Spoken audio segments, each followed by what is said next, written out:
You know, back when I was in the academy, we would follow every toast with a song.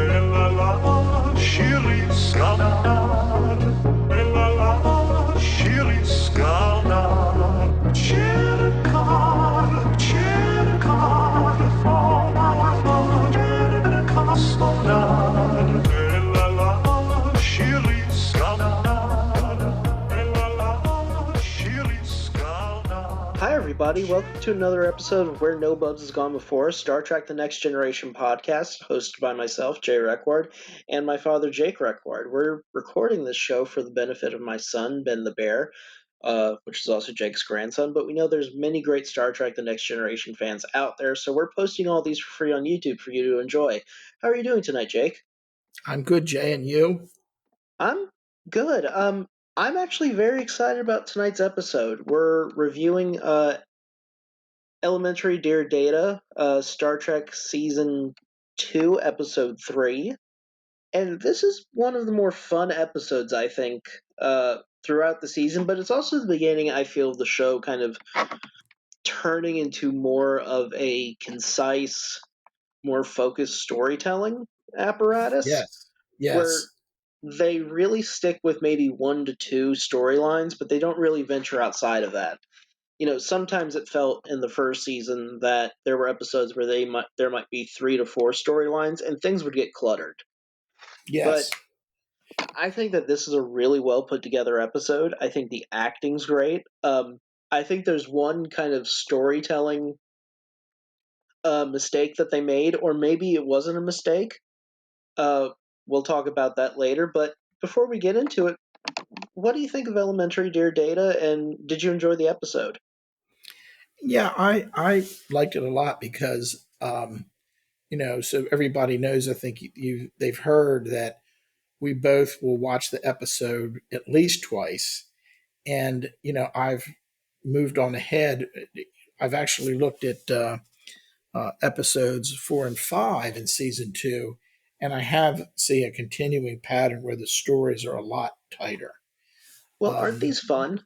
And because they're wrapped better. They're Mm-hmm. more fun. They're more engaging. And some of my notes is it's really like you said. There's really two topics in this episode. Is one, it's about the holodeck and what happens there, but then it gets into the kind of philosophical thing as to what I thought was what constitutes actual sentient existence.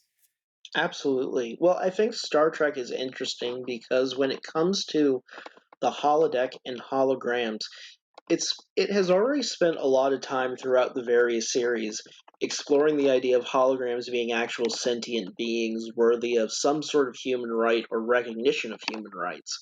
The best example of this is, of course, the emergency medical hologram, or the EMH, in Star Trek Voyager.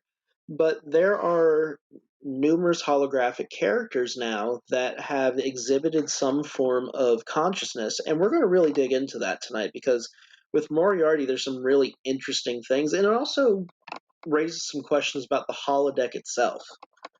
But to get started, the crew of the USS Enterprise, is rendezvousing with the USS Victory, and they've actually arrived early, so they have about 3 days to enjoy themselves and take some time off.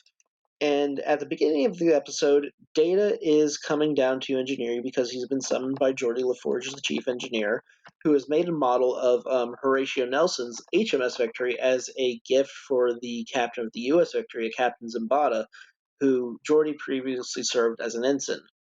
After kind of sitting there discussing what makes past ships enjoyable and Geordi somewhat musing about the engineering of the past when it came to wood and sail, they decide to indulge one of Data's more interesting habits, and that's reenactment of classical literary figures in the holodeck, specifically Sherlock Holmes. So Bringing us up to date there, I was wondering if you wanted to talk about real quick the ship scene at the very beginning, because we've seen in multiple points throughout the series, and actually in Star Trek Generations, the movie actually opens up with Lieutenant Commander Worf being promoted to Commander Worf.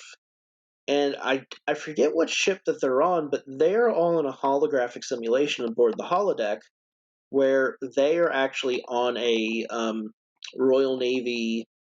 I think, is it a battleship? No, it's some sort of ship, a small ship, not real big. Yeah, exactly.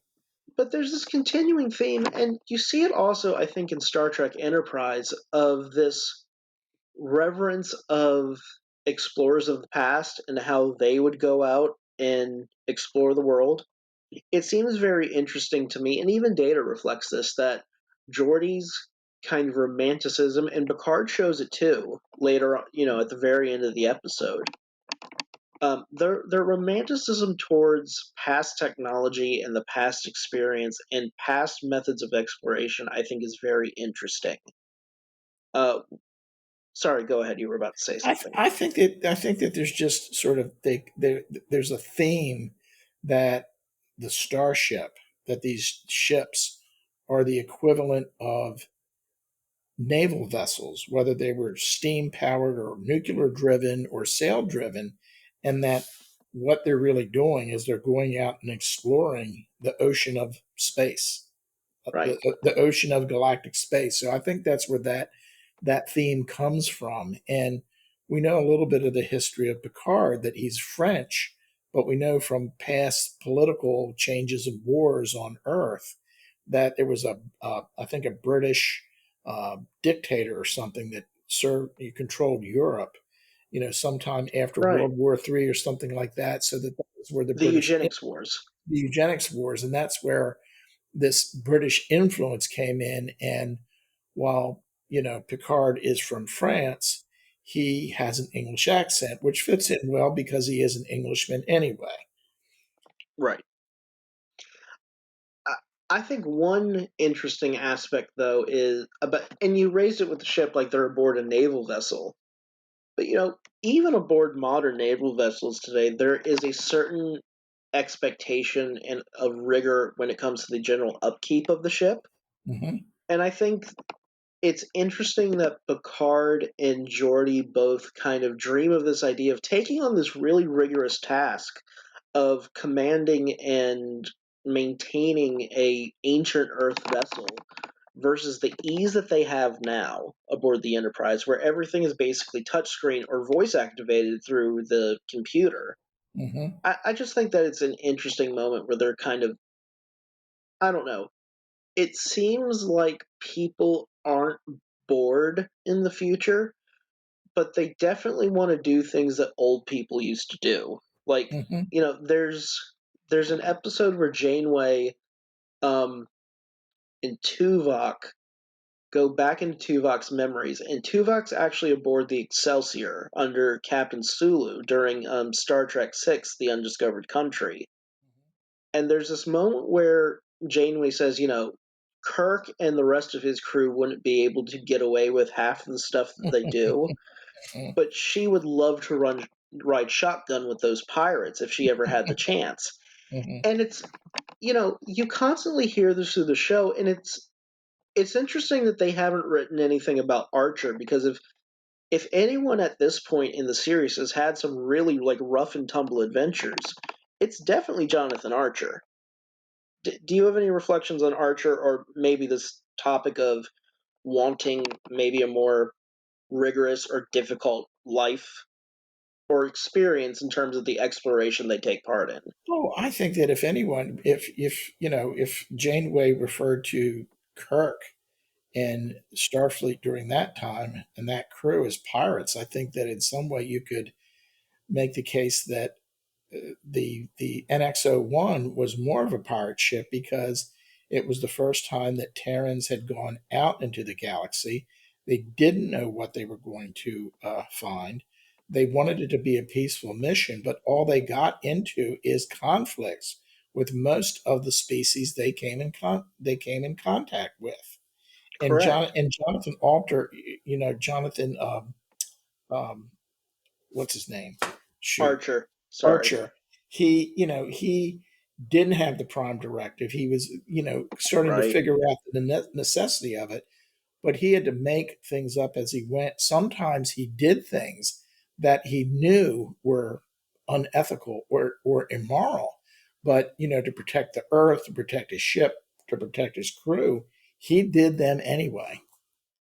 Well, one thing that I notice in Star Trek that happens a lot, especially when in the Federation, a lot of these Federation ships, it seems, are kind of left to fend on their own. They don't have, it isn't until Deep Space Nine, when they're in the midst of the Dominion War, that you see like Klingon birds of prey show up to assist a Starfleet vessel in the midst of some sort of like a core breach. You're not going to see the IKS Batleth just show up and help, or you're not going to see the Romulan stop or offer assistance. It often seems like the way these stories are written or presented, even though humans are part of a greater federation of planets that is multicultural in terms of the species that incorporate it, the actual crews themselves really are left alone in the rigor of space. And they Hmm. really don't have a lot of allies, even though they might be the most powerful force in the galaxy. They just don't have a lot of people coming to help them. Hmm. In fact, they're often the ones having to show up and help others. A Hmm. lot of these episodes are built around the Enterprise showing up and saving someone in the midst of catastrophe in space. Right. But you don't really see that the other way around. Right. True. So, transitioning, the bulk of the story takes place around and on the holodeck, where Data is able to indulge, thanks to Geordi, his fascination with Sherlock Holmes. Um, this is, the notes that you provide every episode that we kind of use to plot how we're going to lead our discussion. Um, there are two things about this episode that I think take place once a season on Star Trek. Um, there's always a good introduction to the holodeck again, in terms of how it works, because Pulaski hasn't gone inside one. And as soon as she's inside, they really explain to her how it projects distance and creates new images on the wall. And there's also some other tricks that it plays to make you think that you're in a 3D multi-dimensional space that's going off into the far distance. Um, just as touch on the holodeck, do you have any more thoughts since the last time we explored one of these episodes on the holodeck itself, and maybe kind of what kind of tricks do you think the holodeck would play on us if we were inside one to make us think that we're in a real environment? I think one of the more interesting ones that I was thinking of, it can definitely replicate the sensory of sight and sound, and maybe touch. But I was wondering if the holodeck could replicate smell. Like when they're walking on the streets of London, do you smell London? Just one comment. You're saying that this is a holodeck episode. Um, at one point, when Picard goes into the holodeck to meet Professor Moriarty, he actually explains the physics, the basic physics of the holodeck to Moriarty very well. So it's again another education about the Mm-hmm. holodeck. Um, but yeah, I think that my sense of how if a holodeck were real, that you would have tactile sensations, you would feel heat or whatever the temperature was related to the environment that you're in, and I think you would have I didn't smell even think also. about that one. I think you would feel like if you set the holodeck up that you wanted to go on a beach in Hawaii, that you would, feel the breeze off the ocean. You would, feel the wetness of the water if you put your feet in it. If you put the salt water in your mouth, it would taste salty. You would smell the sea. If there was you walked on a mud flat, you would smell that kind of rotten smell you get on mud flats at times and so on. Hmm. Yeah, I think it would be. I think that the way they um, make these out to be, that they're real. It goes back to that one episode in Enterprise where Tucker helped Mm. that reptilian Brent. like species, and they had a holodeck also of sort. And the female who invited him to go into that holodeck said that it was, just like being on her home planet. Hmm. Well, I think the interesting thing about the technology, and we're going to get into this as it pertains to the question of existence, the fact that it can replicate solid objects, but also replicate like proteins and maybe alcohols, or at least a synthahol variant, because the holodeck works much on the same principles of the what am I thinking about? It's the thing that makes their food. Oh, the food synthesizer, whatever they call it, the transporter, also somewhat of the Yeah. transporter. Well, they've mastered the ability to transform energy into matter and Right. matter into energy and keep and even go into the interstitial space in between. So, in many ways, they've kind of already, you know, I have a general question about do they have some sort of place where they keep like where do they keep their protein? Is there like a tank of protein somewhere on the Enterprise that like I squirts mean, into the holodeck and it is if they, formed by the computer or yeah, I mean, whatever, however, if organic material on the holodeck, whether it's, you know, plant or animal based, if it's really taking on flesh, then Mhm. to create the proteins. I mean, we have protein synthesizers now that just can join amino acids together and make proteins. So from a science fiction perspective, you'd say, okay, a couple hundred years from now, we've advanced 3D printing, 4D printing, bioprinting, and Mhm. so forth. It's a little bit of that, perhaps a little bit of that.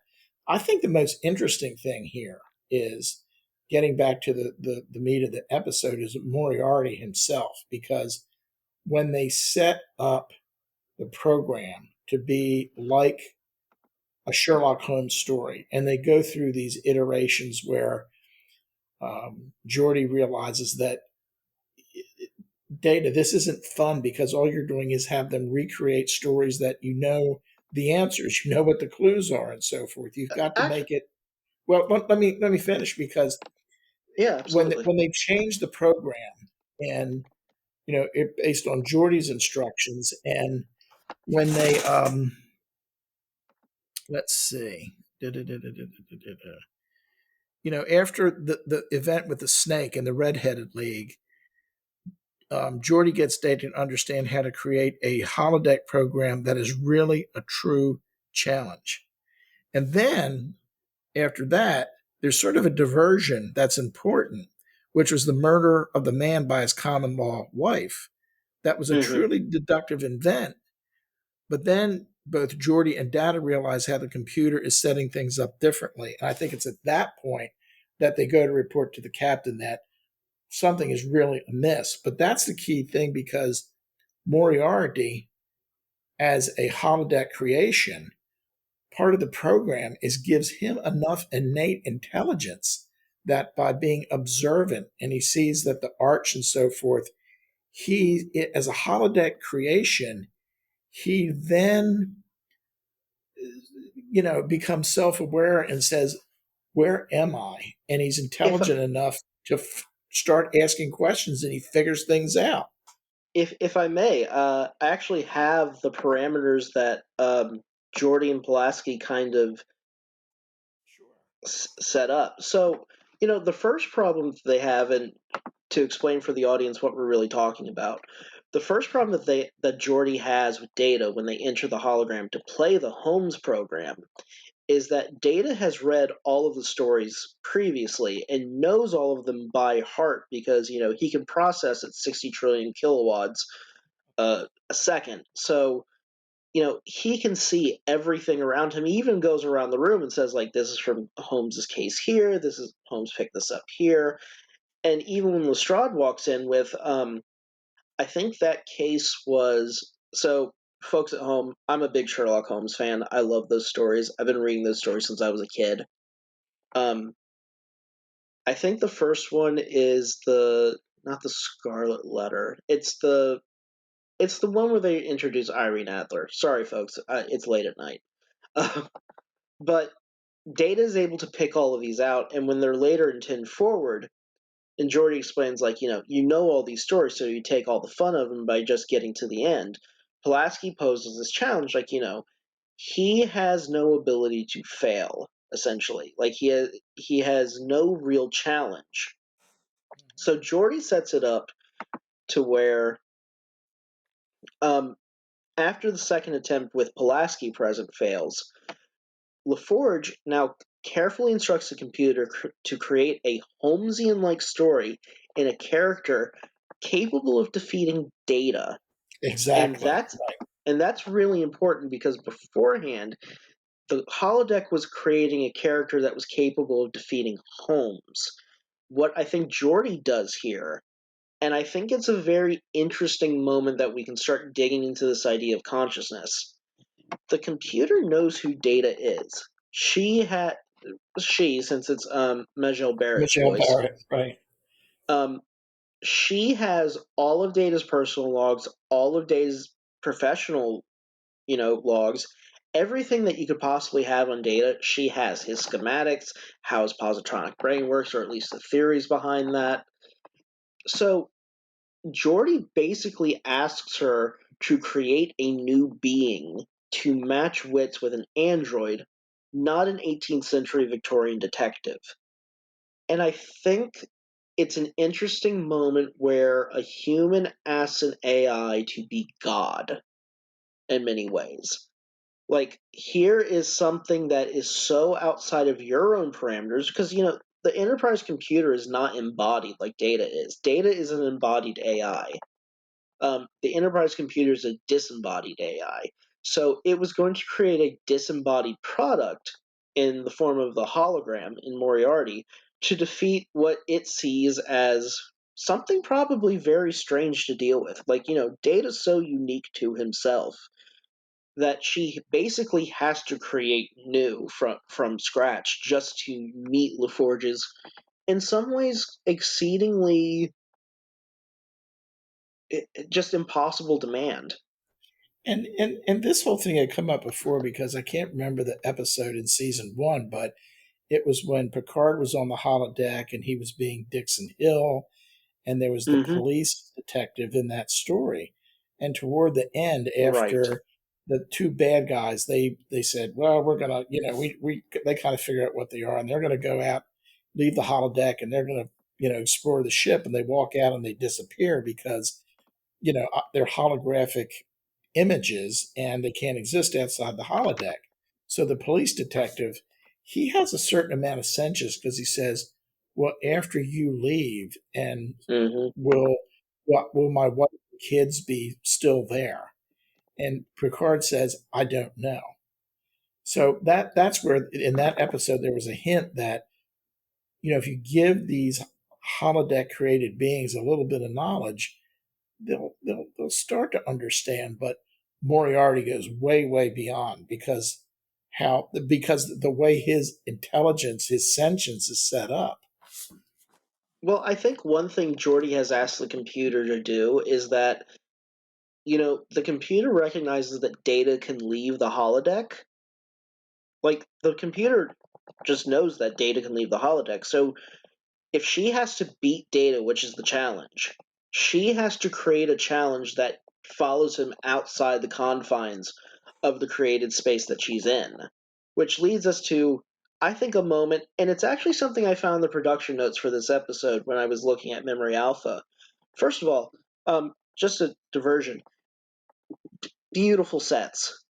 Like, Mm-hmm. the actual background and the setting Mm-hmm. itself, the Moriarty studio or his headquarters, the streets of London, just Yes. gorgeous. Yeah, Absolutely gorgeous. they And are. also, blew most of Star Trek: The Next Generation's budget for that season in terms of settings, because it Wow. costs like, let me look up the note because I wanted to get this right. The production. Oh, so like the sets themselves were basically built indoors in a sound studio from like the street on up. And I think it cost something like, just the street of London alone cost like $200,000 to make. So they spent a tremendous amount of money, where they usually spend around $60,000 per episode on the Mm-hmm. settings or the Mm-hmm. backgrounds themselves. They Mm-hmm. actually went out of their way to spend a lot of money on building London. But getting back to, sorry to dovetail from that for a moment. There's one moment that I think we kind of miss, where it isn't said out loud, and it's actually cut from the episode. It was actually cut by the writers. The computer in creating Moriarty actually has given Moriarty the ability to leave the holodeck. Mm-hmm. He already has it. Picard tricks him into believing he does not. Um, and you can tell this, they didn't put it into the episode, but you can tell that they left a snippet of it in, because do you remember the moment where Data realizes something's wrong when he's Mm-hmm. confronting Moriarty, Mm-hmm. and Moriarty hands him that sketch of the Enterprise? Right. Yes. Arguably, the moment Data walks off the holodeck, that sketch should have disappeared, Mm-hmm. because it's Moriarty's paper in his office that's holographically generated. All the stuff that they wear, all the stuff that they use, those are props that they make in the replicator and actually bring with them to the holodeck. So like, Data is taking a piece of holographic material and literally handing it to Picard.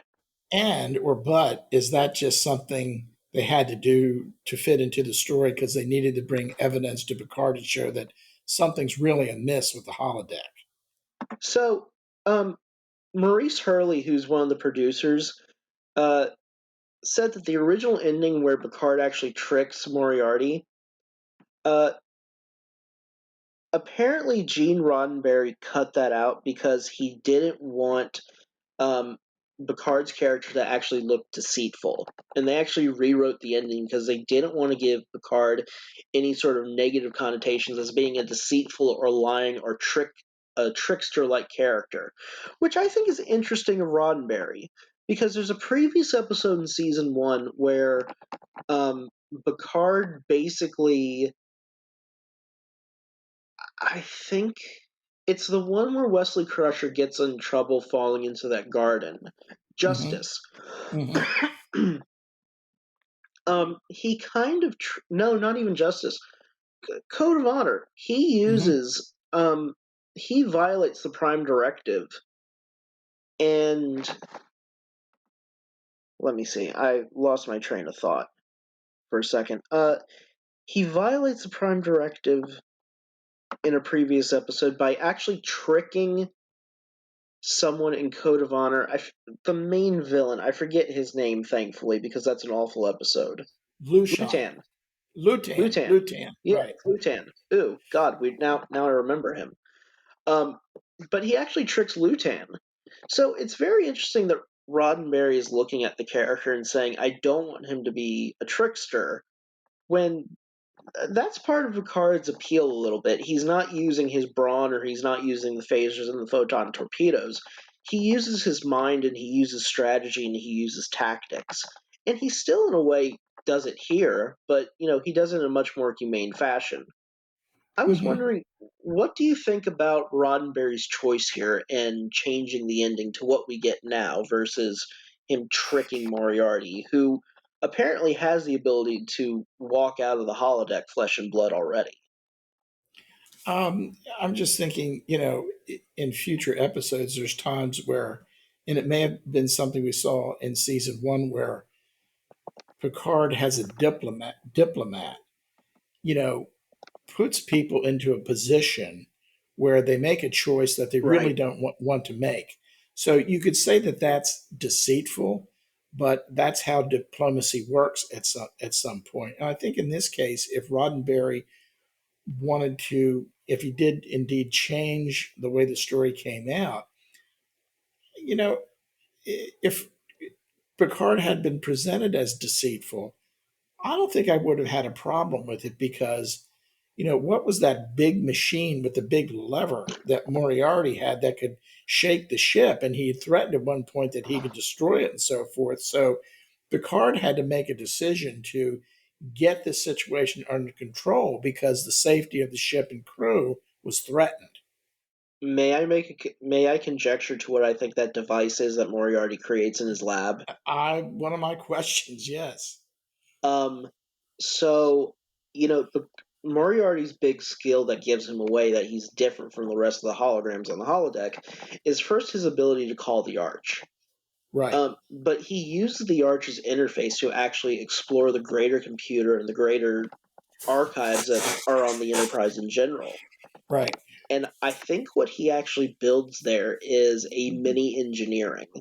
I actually think that entire device is an 18th century version, kind of broken down to maybe some simpler ideas he doesn't understand, even though he says constantly in the episode, I'll soon understand it. I'm growing in Right, my knowledge and information, which right. I also think has some very interesting connotations there when Hmm. it comes to the idea of like holograms existing as actual beings. Oh, yes. Yeah. Well, like there's a godlike quality to that can be very scary. Like he can just learn anything and continue to learn and learn and learn.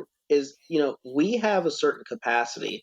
I said we were going to handle this later, but we're handling it now apparently. Hmm. We only have a certain capacity to remember so much, and as we age, some of the neurons in our brain that help us access those memories degrade.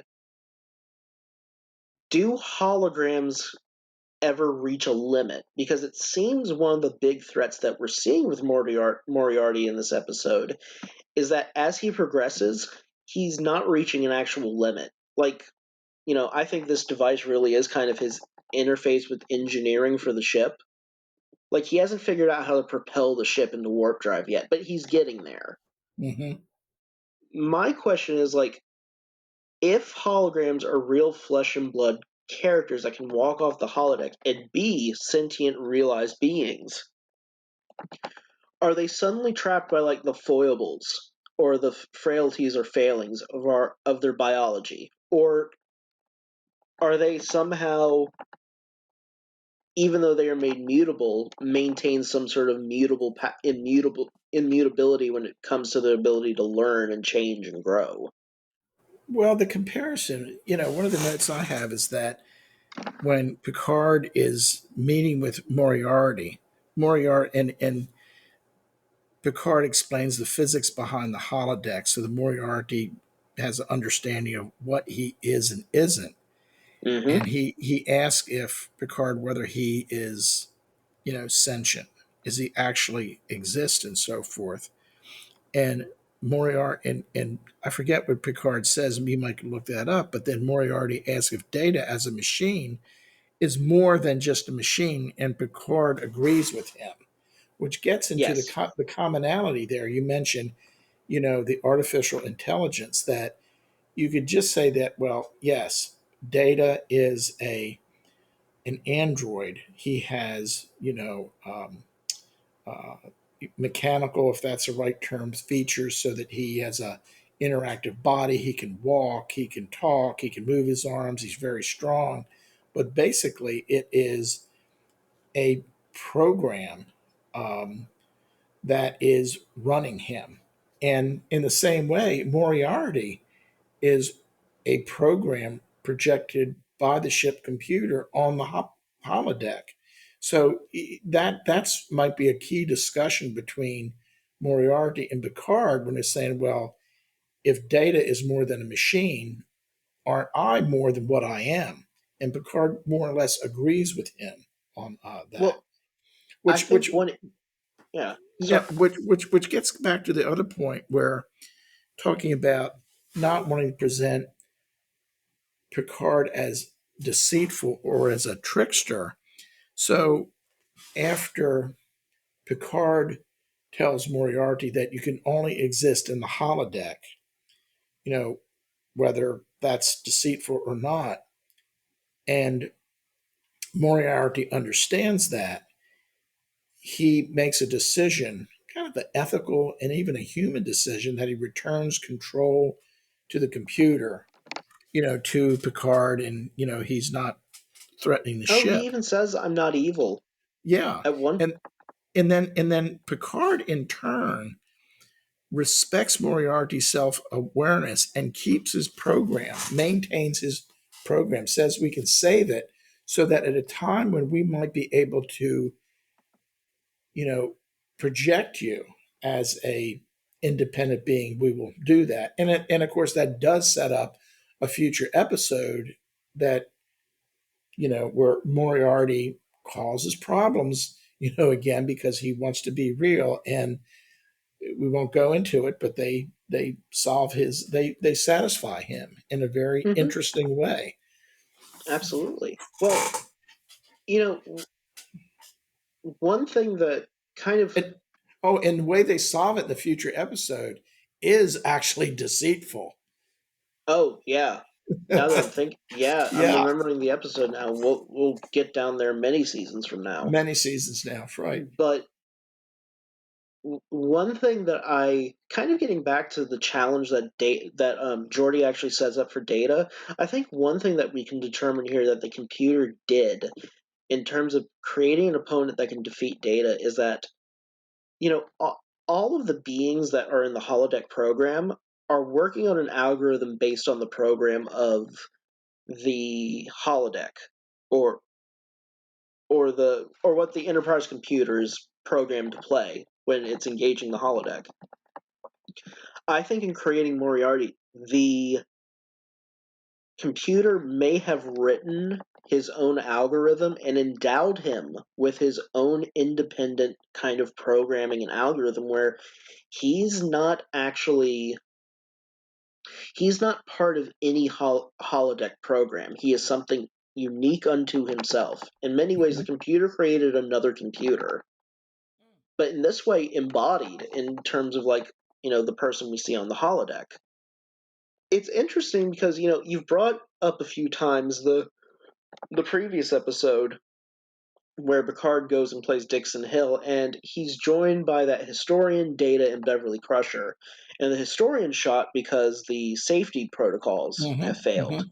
Mhm. But one thing that happens also in that episode is that they can't get the four of them out of the holodeck, so they send Geordi and Wesley Crusher to get them out. And there's at one point the risk of if Wesley Crusher shuts down the holodeck imprecisely, all of the organic matter or all the people inside are going to disappear with the program. Well, and the same thing comes up where they say, well, can we shut the holodeck program down? And, they talk Yes, about some way they can do it, but that would be very harmful to Dr. Pulaski because it would destroy flesh. exactly. Well, it gets into an interesting quality of the holodeck where you know if the worst happened and you were stuck inside the holodeck when it shut down and you're dead and you disappear with it, really the moment you walk on the holodeck, what is the difference between you and, besides you being the quote unquote player character who's aware that they're on the holodeck, what materially is the difference between you and a holodeck character? Especially if you take the safety protocols off. We saw in a previous episode, earlier, the first episode. No, it was last episode where Riker joins Worf for his calisthenics in the holodeck. Mm-hmm. And there's one point where Worf falls down 10 feet through something, and something falls on top of him. And I'm just sitting there thinking about this right now, okay, if the holodeck has safety protocols on it, if a boulder falls down on Worf in the holodeck, does the boulder freeze before it strikes Worf, or does the boulder fall on top of Worf and Worf feels the boulder, but he doesn't feel the actual weight or the impact, and the boulder doesn't kill him? Do you know what I'm asking? Yeah, sure. It's Like, like does like if a tree falls in the woods, does anybody and no one's there? Does anybody hear it? or more precisely, if a tree falls on you in the holodeck, does it kill you? Depends on whether the safety protocols are on or off. But if the safety protocols are off, like it is in this episode with Moriarty, because it's very clear that he's disengaged those as well, Yes, right. like, isn't the question of whether or not he's a hologram kind of mute? Isn't everyone kind of on the same playing field? That's a It good really point. gets in the. It gets back to like the phrase he uses. I always fuck up my Latin. Cogito ergo sum. Oh, cogito ergo sum. I think Cogito therefore I ergo sum. am. Right. But at the heart of this, when we discuss philosophy, that is a really central question to the discussion of philosophy. Is our perception in is our actual existence in our physical selves, our flesh and blood, and the things that we see and do during the day, or is it just what we perceive? Like, if Moriarty has the ability to perceive himself because the computer endows him with that, Picard instantly recognizes, like, I'm dealing with a new life form, technically. And in Voyager, they deal with this by giving the Doctor his own mobile emitter, which is basically a walking hologram, which is basically a mobile holographic emitter that lets him essentially walk around in free space, and lets him be solid and interact with things. I think the one of the problems, and it might not be a problem conceptually, on a philosophical basis, but one of the problems that I think Star Trek is now presenting us with the holodeck is that it's kind of a god box. Do you know what I mean? Yeah, I was just thinking about that because, suppose you wanted to do a program. I'm just thinking, it would be dependent on what information, historical information, philosophical language, etc., that the holodeck had. Just thinking, well, if there was a holodeck and you could go and put the program in, I was asking myself, where would I want to go? What would I really want to go back and see and experience? And the two things I came up with, I'd want to be there when Moses led the Jews out of Egypt across the Red Sea. That'd be really cool. And I'd probably want to be there when he came down off Mount Sinai with the tablets and they had made the golden calf and see how pissed off he was. But really, number one, I would like to be, well, Sermon on the Mount and or the crucifixion. But again, from a holodeck, is that actually real? Because it's all, it would be a scenario that's created Right. based upon the available data. It's Well, like you say, what if, well, I'd like to go back and see the Battle of Waterloo. Well, who knows whether it's real because it would all depend on, garbage in, garbage out.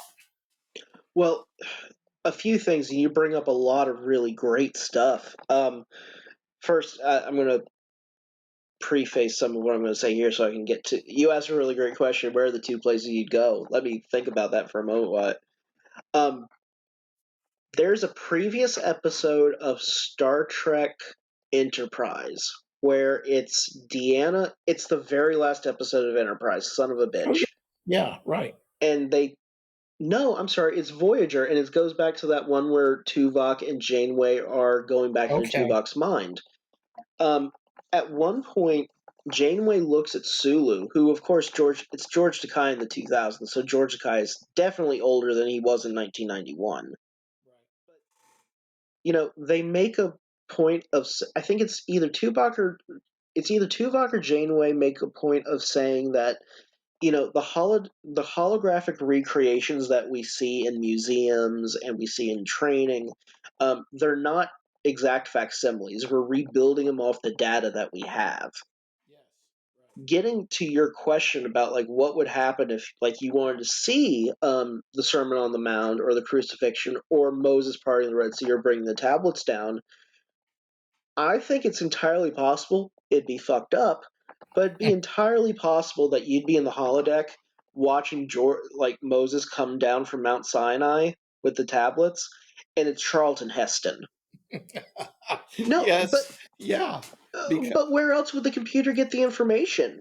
yeah, exactly.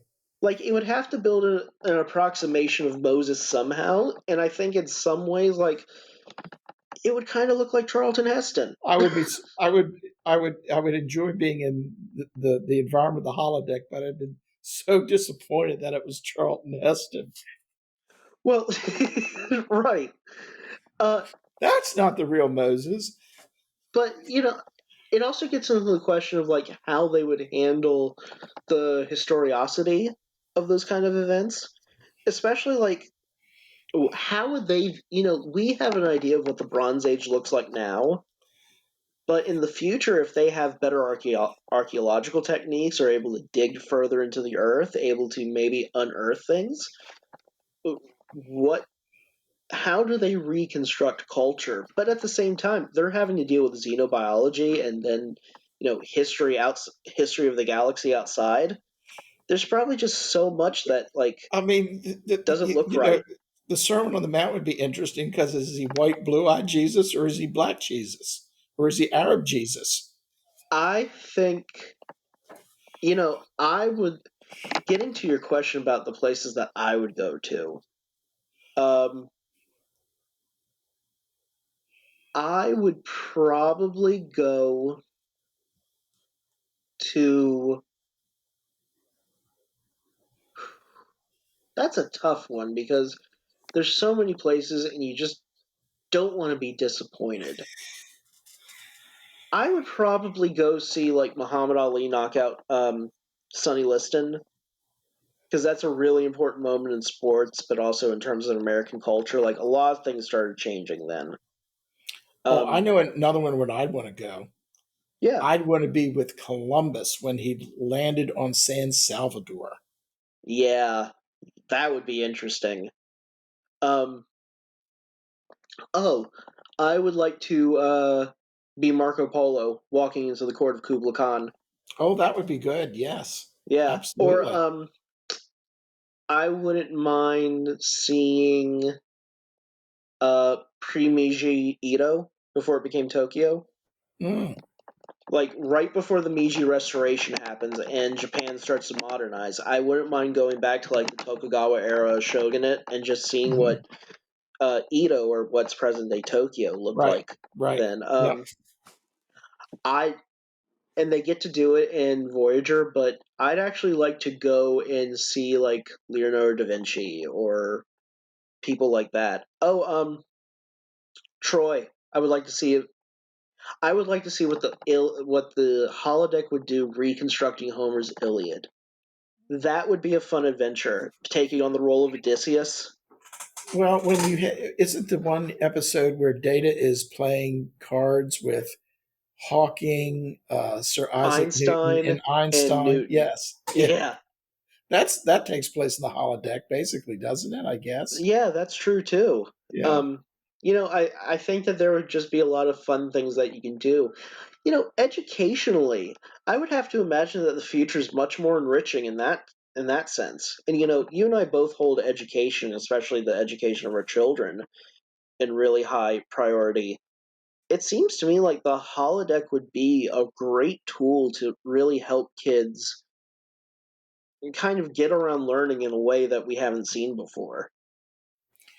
Uh, I mean, one of the things I did yesterday, since I'm interested in ophthalmology, I listened to a couple-hour seminar on digital innovation, and talked about things like augmented reality glasses for people who have retinal Hmm. diseases. Like if somebody has age-related macular degeneration and they lose their central vision, they can take the glasses can fill in that gap based on what the periphery looks like. And there's actually really good 3D programs now for surgical training for during eye surgery and other types of surgery within the body. So Hmm. it's a projection, but you can actually the practitioner, the student, can actually, just like we've developed a robotic surgery, where you can have a robot during heart surgery on someone in you know in Raleigh, and the surgeon can be in Greenville, North Carolina, and they can do it Hmm. remotely through the internet and so forth. And you can the student who's learning a certain type of surgery, they can actually control the instrumentation and pretty much have immediate feedback as to how they're manipulating the tissue or a device or etc. So it's not holodeck, but again, it's this virtual reality that's getting there. The other thing, I wrote an article today about when people use these virtual reality glasses, and a lot of people get motion sickness, which happened to me. Hmm. That it's very, very common, and it makes me think. I was just thinking about that during the holodeck, since you're actually in a normal environment, you wouldn't get motion sick or anything like that. But getting back to being on the ship, if you're out at sea Oh, right. on one of the, you're doing the thing with Worf and so forth, like in that one episode, and and you're not used to being up and down on the waves. Would someone get seasick on a ship That's a on the great question. holodeck? Yeah. Well, it gets back to, we talk about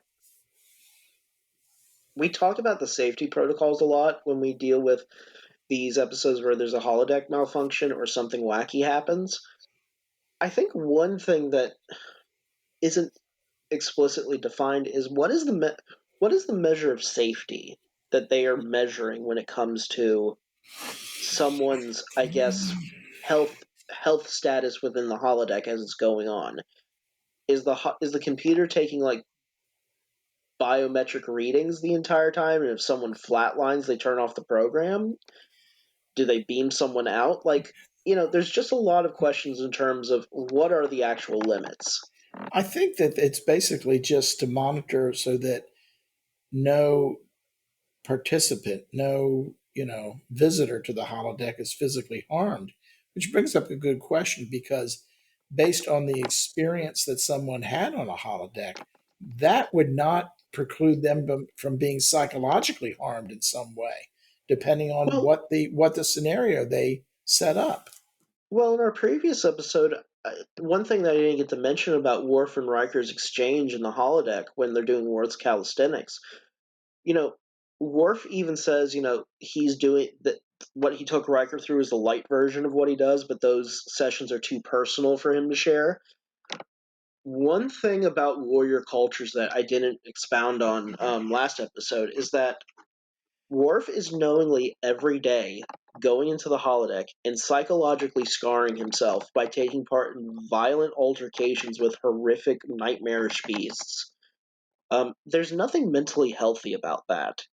That's basically spending your time on the range if you're a soldier, like imagining killing people every day. At some point, that has a real weight on you psychologically, unless you're a sociopath or a psychopath. And thankfully, in this world, there are very, very few of those in the real world. Um, I think the point that you bring up about the possibility of being psychologically scarred in the holodeck is a very, very good one. I wonder if there is, it gets back into what Jordy says to Pulaski when he's explaining like how the holodeck works. I wonder if one of the tricks that the holodeck does to let you know that like you're in a different environment is that it actually numbs certain things. Like, let's say you're in a horror simulation. There's members of a family who love horror. Let's say someone actually jumping out and scaring you in real life is in the real world fucking terrifying. Like, it's not this easy thing or this funny prank to jump out and scare someone. Some people actually like have heart attacks, they have panic attacks, they get sent into really bad situations. Maybe on the holodeck, let's say if you're doing like a Beowulf, you're doing a Hmm. Beowulf situation. Hmm. When Grendel pops into the mead hall at night and starts Hmm. killing people, Hmm. maybe Grendel's just moving one step slow enough that you know he's not real. or he's not moving as fast as he would if he was a real creature and not going directly at you. Maybe those are the tricks that psychologically save you in the holodeck. Like, Data doesn't. When Data pulls on the rope that drops the snake, which is from my favorite Sherlock Holmes story, The Speckled Band, everyone. Right. That's right. Yeah. Um, that snake doesn't. I don't think he has an actual worry that the snake is going to, like, rear up and bite him in the next moment. And neither Hmm. does Geordi or Pulaski when the snake falls. Like, Right. both of them kind of look at it like, oh, okay, there's a snake. Because they both know that it's not real. Hmm. So, I think the question of, like, how safety works on the holodeck is a very interesting one, because you really do have to, and maybe it gets into, like, what you perceive. I think, therefore I am. Um, Maybe it's what you perceive, therefore I feel. And maybe the holodeck has safety precautions in place to make sure that you're not psychologically destroying yourself. Or maybe it shuts down. Maybe I don't they know. have the Right. technology in sickbay to monitor your brain functions Hmm. and, like, really examine them in high detail down to your memory engrams. They can even remove your memory.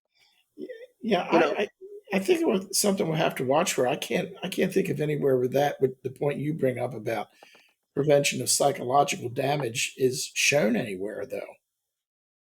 no, I'm struggling to think about that too, but it gets to a point that we made last season, and I think you brought it up in one of the earlier episodes, but the constant strain of space exploration, psychologically, I think one of the ways that this is definitely science fiction is just the ease that this crew walks through so many things that happen to them during Hmm. episodes. Hmm. I was watching a uh, Voyager episode with Ben yesterday, and I forget what the episode's called, but the premise was there is this group of, like, medical researchers that are working on this different plane of existence, but they're doing medical experimentation, like gruesome medical experimentation on the Voyager crew without them knowing. And I think the fuck, I just lost my train of thought. Sorry, we were talking about Voyager. Da, da, da, da. Okay, sorry. Different plane of existence. Right. Yeah. Oh, right. Um, you know, the question, in that episode, they go through this torturous event where they are literally being medically experimented on. And Dad, I know you probably haven't seen the episode, but, like, they screw screws into Janeway's Mm. brain and literally make it impossible for her to sleep for 7 days. And, like, make her irrational and aggressive and paranoid. Like, they do some things that are just medically abusive. And just on that episode alone, you have to ask, like, how do these people psychologically get up the next day and go, well, 10,000 more light years, here we go? Hmm. I even in our military, I think we have a recognition that, like, at least now, I don't think that we did for a long time, but at least now it feels like we take tabs on where people are, Hmm. and it Hmm. just seems like in the real world, this wouldn't be possible to go through an entire season of Star Trek: The Next Generation and not be just majorly fucked up at the end of it. I mean, Hmm. am I wrong there? That's as if we're successful in getting to Mars and then getting to other planets and figuring out how to do interstellar travel, we'll know. We'll Well, know. It's a well, big challenge. I think one thing that we don't talk about when we talk about the history of exploration on Earth is how much the trauma of actual exploration itself shapes how we view things. Like, I'm trying to think of who's the guy that went to and not Antarctica. He went somewhere around the North Pole. He and his ship got stranded, and he and his crew, like, ended up having to eat their crewmates. There was one that went up there. I think it was British or something like that. Yeah, no, it is exactly that. I just can't remember the name of it. But, Yeah. like, those men are going up there to explore a new trade route, and they get marooned in a frozen hell that really is kind of exploration in many ways. Mm-hmm. It's walking Mm-hmm. into those hells and trying to figure a way Mm-hmm. past them. Mm-hmm. I really wonder. Actually, I have to take that back because I actually think they deal with it with Archer. Now that I'm thinking about the Star Trek Enterprise, Archer really does become a different person by the end of season four through He all the things that does. he deals with. He does, yes. And in Absolutely. many ways, he becomes a darker, kind of a He more. does. But Picard never does. And neither necessarily does Ben Sisko Mm-hmm. on DS9. And Janeway, for all the fucked up things she has to do in Voyager, she Mm-hmm. never is really psychologically scarred from it. It's just, I don't know, we're probably kind of going off topic for folks at home, but it's just an interesting situation that we find ourselves where we have these characters that are psychologically so tough that it really does seem like fiction sometimes. So I think we only have a few things to cover. So at the end of the episode, after Picard convinces Moriarty to be saved in the holodeck computer, or be saved by the computer on the holodeck to continuously run so we can see him for a later episode, he and Geordi have a good bonding moment over the HMS Victory. Uh, I one thing that I was remarking to Margot as we were watching some season 2 episodes, this was the first moment that I noticed that every episode in season 2, Picard as a leader goes out of his way to have a personal moment with his crewmates or his subordinates and also kind of build them up in some way. Mm-hmm. There's very much a personality to Picard this season where he wants to kind of bring these people into his life that we didn't really see this kind of friendship or this kind of closeness that he's showing with Geordi in the first season. Like Right. they had it, officially Right. sometimes, but Well, here it's very pronounced. it's what we talked about, from season 2, that the relationship between Riker and Picard is changing. It's becoming more of a partnership. Right. I mean, Picard is still the commanding officer, but there's more fun interplay between the two of them. Right. So one last thing, and then we'll go. Okay. The two stars of this episode are Brett Spiner, Oh, who plays yes. Data, Yes. and Daniel Davis, who plays Moriarty. Yes. Just two amazing actors.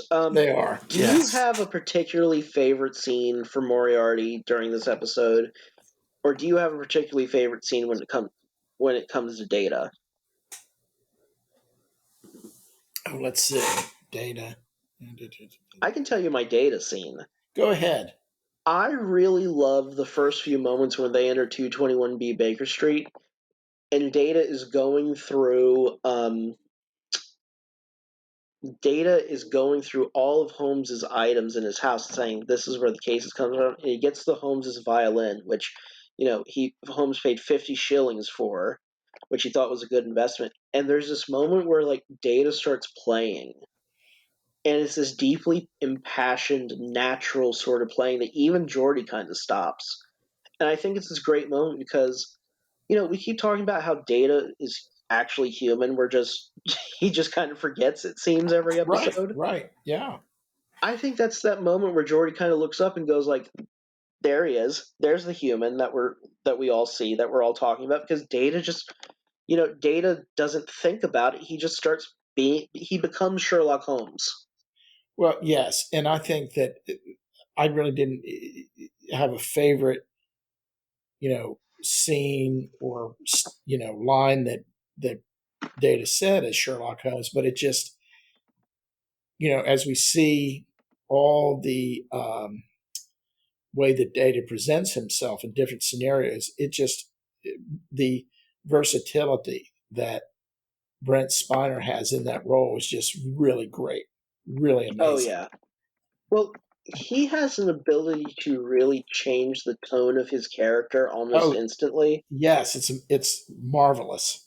Well, one thing, and we'll see it later on in certain, like, when Data, his ability to turn from, like, innocent, kind of precocious Data to a sinister Data Mm-hmm. when Data, gets mad at something is fantastic because Mm-hmm. he can go It from is. being this really affable, charming person to this really kind of villainous Oh yes, character. Like Lore is truly terrifying in many yes, cases. he is. Um, Absolutely. so I just want to make sure. Okay, so one other person that I think should get some credit this episode is Daniel Davis, who plays Moriarty. And my favorite scene with him, and she deserves a lot of credit too, because she's an important part of this episode. Diana Muldaur, who plays Catherine Yes. Pulaski, Right. that scene where he is trying to probe her for more information about the 24th century, Yes. like their interactions in his parlor are Yes. really great. They are. Yes. And she's fantastic. It was that was excellent. Yes, I agree. Even when she's mean to Data, there's moments in this episode where it becomes so forgivable because her acting is just great. Yes. Well, I thought it was positive where she's still questioning whether data can, do the Sherlock Holmes things properly. But then she's a good sport and goes along with them into the holodeck. Right. Oh, so before we go, thank you everyone for, of course, joining us. I don't think that I actually mentioned when this episode debuted. It debuted December 5th, 1988. Right. So, on that note, Dad, thank you for joining me. That is an awkward place to end, but we'll be getting together next time to review Star Trek Next Generation Season 2, Episode 4. Another favorite of mine, The Outrageous Okana. Um, Yes. but before we go, any last words about Elementary, dear Data? Or No, it was a very well put together episode. I absolutely agree. Thank you for joining me, Dad, and thank you for everyone at Thank home for you. joining us tonight. Everyone have a good night. Good Night, Dad. night. Good night.